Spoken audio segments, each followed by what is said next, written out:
Josué capítulo 24, verso de número 15, diz a Bíblia: porém, se vos parece mal aos vossos olhos servir ao Senhor, escolhei hoje a quem servais.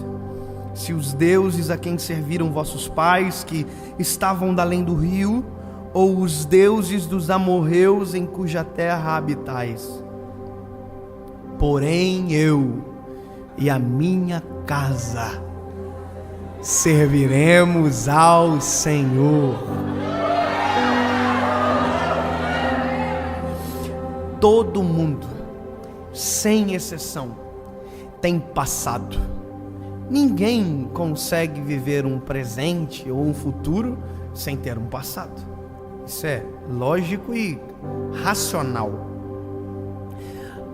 O único problema é quando o nosso passado determina o nosso futuro. É quando aquilo que veio antes de nós determina as nossas escolhas para amanhã. É quando as escolhas erradas que foram feitas antes de nós, as palavras lançadas contra nós, determinam o que eu vou viver amanhã. Nem todo mundo teve o privilégio de nascer numa casa onde palavras de bênção foram a realidade sempre. Nem todo mundo tem o privilégio, a bênção de ter nascido numa casa onde o casamento é feliz de verdade, não é uma aparência ou viver um divórcio. A maioria das pessoas tem dentro da sua família histórias de fracasso, ou quase fracassos, ou fracassos completos. E esse texto, para mim, ele é a marca de um conceito que é novo, mas que já está aqui há anos. Autorresponsabilidade. Quando você assume a culpa, o ônus e o bônus das suas escolhas. E quando você assume a escolha, quando você assume, não de tirar do Senhor, pelo contrário, assume a direção do Senhor para você.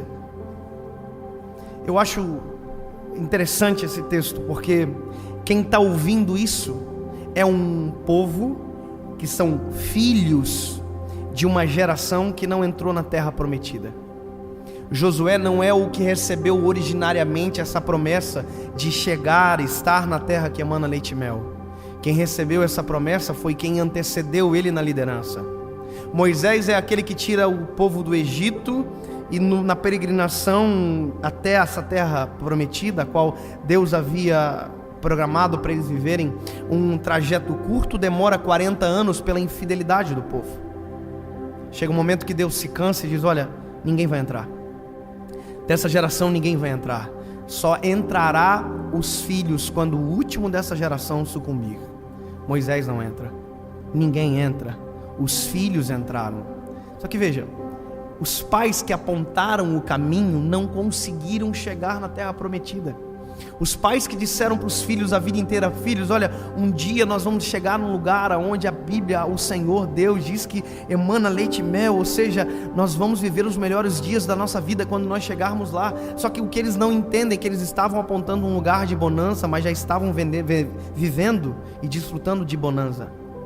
Porque no meio do deserto, no meio da peregrinação, maná do céu, água da rocha, nuvem de fumaça, coluna de fogo, o mar que se abre, o sapato que cresce, a roupa que não envelhece, ou seja, eles estavam vivendo os melhores dias da vida, só não perceberam. Tem gente que não entende que o caminho é tão gostoso quanto o destino. Quando a gente deixa o Senhor controlar, eles estavam vivendo, apontando o lugar, mas não estavam vivendo o caminho, e por isso não entraram. Então, quem entrou na terra prometida sabe o porquê os seus pais ficaram no deserto. Veja, a gente sabe o porquê do fracasso. Quem é filho de pais divorciados sabe exatamente por que os seus pais divorciaram, por exemplo. Se for infidelidade, ele sabe que infidelidade é péssimo. Se for falta de afeto, ele sabe o quanto a falta de afeto implica em um relacionamento. Ou seja, quem tem histórias de fracasso, na verdade tem tudo para dar certo. Porque sabe o que não fazer, o que não repetir, o que não reproduzir. O problema é que tem pessoas que chegam na terra prometida, mas o coração ainda mora no deserto. ainda é refém de passado, ainda é refém de histórias negativas, sabe? Gente que não acredita no casamento porque os dos pais não deram certo. Gente que não acredita na família porque a sua família não deu certo. Gente que não acredita mais nas pessoas porque desacreditou, porque viu dando errado dentro de casa, na sua história. Veja, você não é refém daquilo que deu errado. Assuma a responsabilidade para viver algo novo. Assuma a ponta, sabe? Muda o paradigma que foi estabelecido sobre você. Você não é fruto de algo que disseram para você. Você é fruto daquilo que Deus tem ao seu respeito e disponível para entregar para você.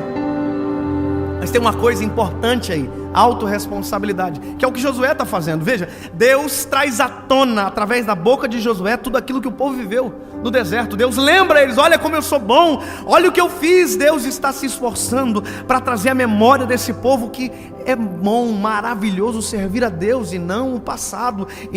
Só que veja, quando Deus para de falar através da boca de Josué, quem assume é Josué, e Josué está bravo demais. Ele diz: ei, se vos parece mal servir esse Deus, tudo que Deus fez de bom ele contou, e ele diz de maneira sarcástica: se vos parece mal servir esse Deus, escolham quem vocês vão servir. O que ele falou? Escolham a quem vocês vão servir. Ele está dizendo: vocês só são reféns se quiserem. Falaram que você é um idiota, você só será um idiota se quiser. Falaram que você é um fracassado, você só será um fracassado se quiser. Falaram que você não vai dar certo, você só não vai dar certo se quiser. Ei, quem veio antes que você divorciou, não deu certo o casamento, só dará errado o seu se você quiser. Porque se você quiser dar certo, escolha. Se você quiser que a sua vida seja o oposto daquilo que disseram, escolha. Deus tem algo novo para você a partir da decisão que você tomar. Ei, eu não sou aquilo que disseram ao meu respeito, eu sou aquilo que o céu gritou sobre mim nesta geração. Quando eu fui casar, eu vou contar um pouco antes. Quando eu encontrei a minha esposa, Paula, eu casei com a minha primeira namorada. Yes, ganhei. Eu conheci ela quando eu tinha 16 anos. Eu me lembro que eu cheguei em casa, disse para minha mãe: mãe, eu conheci a mulher que eu vou casar. Ela quase morreu. Imagina um filho desse perder. Eu entendo ela. Ela ficou morrendo de ciúme. Ela disse que ela não queria conhecer a Paula. Eu não quero conhecer ela. Durante 30 dias ela não quis conhecer a minha esposa. Depois ela se rendeu. A minha esposa é maravilhosa, linda, é um doce de mulher, é a mulher mais incrível que eu já conheci na minha vida. Por isso casei com ela. E veja, eu me lembro que eu trabalhava de estagiário nessa época no banco. Sabe estagiário do banco? Caixa Econômica? Eu era estagiário da Caixa Econômica. Você sabe que estagiário da Caixa Econômica, com todo respeito à classe, a gente usa uma faixinha assim nas costas, um coletinho azul, uma plaquinha escrita assim: posso te ajudar? Mas na verdade o que eu queria escrever durante 2 anos no colete é: eu preciso de ajuda. Sabe? Tinha vontade de escrever assim: me ajuda, pelo amor de Deus, me socorre dessa vida. Porque a gente ganha pouco, sabe? Escravizado, não tem moral nenhuma. Acabei de denunciar uma profissão. Olha só. Mas vamos lá, depois a gente corta isso. Eu me lembro que eu estava na cozinha assim, almoçando, tinha vários funcionários e o estagiário se achando, sentado na mesa. Aí eu me lembro que eu falei assim: gente, eu descobri a mulher que eu vou casar. Aí todo mundo assim: sério? Eu tinha 16 anos, estagiário. Só que eu não disse que ia casar amanhã, eu só disse que eu tinha descoberto a esposa que ia casar. E aí teve um homem que olhou pra mim e falou assim: para de ser idiota. Casar é a pior coisa que existe na vida de alguém. E eu fiquei assim: oh my God. Porque eu era estagiário, ele era funcionário. Então a única coisa que eu podia fazer era ficar quieto. E ele disse: casar é horrível, casar é terrível, dá tudo errado. E foi falando, e foi colocando peso em mim. E eu ficando ruim, e todo mundo ruim. E ele: casamento é a pior coisa que o ser humano inventou. Isso aí está só. Irmão, quando ele terminou de falar, eu juntei toda a coragem de estagiário que eu tinha, quase nada.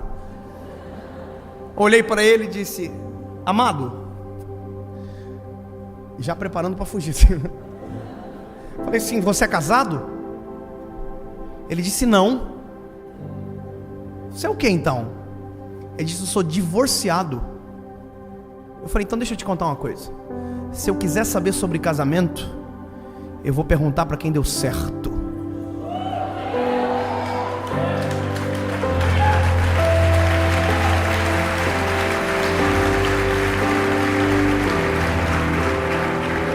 Me lembro de no final do dia passar na mesa de gerente, assinar uma folha. Brincadeira. Mas deixa eu te dizer, a gente tem que fazer isso. A gente tem que parar de aceitar lixo de gerações que foram passadas para nós. A gente tem que parar de aceitar legados de maldição. Para de se vitimizar, para de colocar a culpa em quem veio antes, que você assume a responsabilidade. Ei, o meu casamento será feliz. Teve divórcio no casamento de vocês, da família de vocês, dos pais de vocês? Olha pra cá. O meu casamento vai dar certo. Teve adultério? Eu serei fiel à minha esposa até o final. Sabe, porque a gente escolhe. É o que Josué está dizendo. Ei, se vocês quiserem dar errado, o problema é de vocês, porque eu e a minha casa serviremos ao Senhor. Você está entendendo? Ele está dizendo: ei, eu não sou refém do passado, eu não sou refém de um modelo fracassado que está posto. Deus tem algo novo para mim, Deus tem algo bom para minha história. Eu não sou refém. Tem gente que vive isso, sabe? O pai bateu nele, ele tem um filho, ele bate no filho. Para de passar aquilo que te fez chorar adiante. Para de passar aquilo que te machucou adiante. Eu estava assistindo um filme com a minha esposa esses dias, e a gente estava assistindo um filme onde o filho estava no quarto chorando e os pais na sala brigando. E eu e minha esposa vivemos isso. Os pais brigando na sala e a gente chorando no quarto escondido. Quantas vezes eu chorei escondido no quarto, na época os meus pais não estavam bem, meu pai fora da igreja. Quantas vezes. E isso me doía demais. Sabe o que é isso? Eu sei o quanto dói ver a desunião dentro de casa. Portanto, eu tenho uma escolha. Eu tenho um filho agora. Eu tenho um filho, eu não vou fazer o meu filho passar por o que eu passei. Ele não precisa sofrer o que eu sofri. Sabe o que é isso? Eu decidi, eu e a minha casa serviremos ao Senhor. Isso é muito simples. Eu e a minha esposa, quando a gente foi casar, minha mãe falou para mim assim: filho, como você quer que seu casamento seja? Eu falei: como assim, mãe? Ela disse: você quer que seu casamento seja uma bênção ou um inferno? Eu falei: e não é óbvio, mãe? Eu quero que o meu casamento seja uma bênção. E ela disse para mim: então, escolha.